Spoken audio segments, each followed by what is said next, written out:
Well, this smoke has led to a warning from health officials to stay indoors and limit activities. And still, New York's a city always on the move. So let's continue our coverage with Pix 11's Henry Rossoff, who is driving around town this afternoon. And Henry, what are you seeing out there? Well, we are on the move. We're just hopping onto the West Side Highway, and I want to almost immediately turn the camera around to try and give you a glimpse such that it is of the George Washington Bridge. You really should be seeing it on the right-hand side of your screen, but you're just not. I'm not either. There's no sort of camera TV magic going on here. We're maybe 500 feet from the George Washington Bridge, should be getting a good glimpse of it, and we're just not seeing it. So this speaks to the visibility challenge out here, but really this is a health challenge. It is surreal and it is dangerous around the city right now.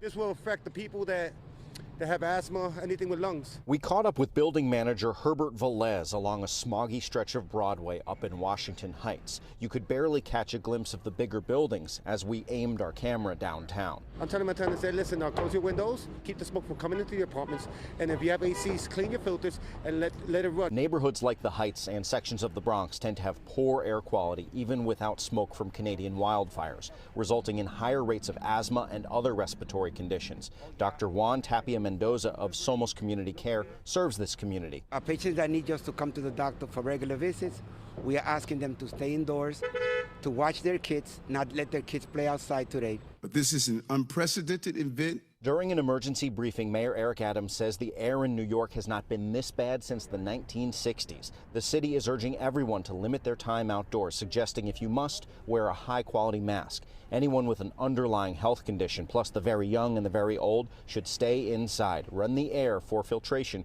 to avoid breathing in those small particles that could wreak havoc on the body. Those folks may experience extreme shortness of breath, could be associated with chest pain, sharp chest pains, lightheadedness, dizziness, all as a function of the inability to get oxygen out from the air and deliver it to the vital organs. Thankfully, the city reports private and public hospitals are not slammed. All outdoor activities at schools are canceled, and the city is not ruling out canceling class entirely during the next few days. We are in the midst of a serious situation, and we don't want to put the health of any of our kids in jeopardy.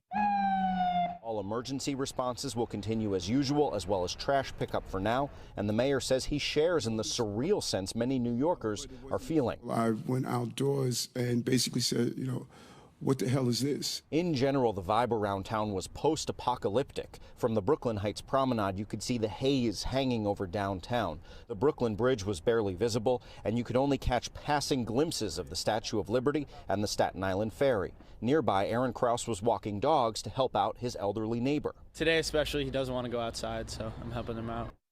He doesn't want to go outside. So you're taking a live look here as we continue down the West Side Highway, and you really can't see much, either out toward the Hudson, where it's just a sea of haze, or into downtown, where you're seeing just the very shadows of buildings. So this very hazy out in the city throughout the entire day. It's been pretty steady like this. The mayor's staff said around 4 o'clock, 5 o'clock would be the worst of it. We're going to continue driving around and show you some other bridges and overpasses. As you saw in the story there, quite a lot of smoke and haze hanging over the city.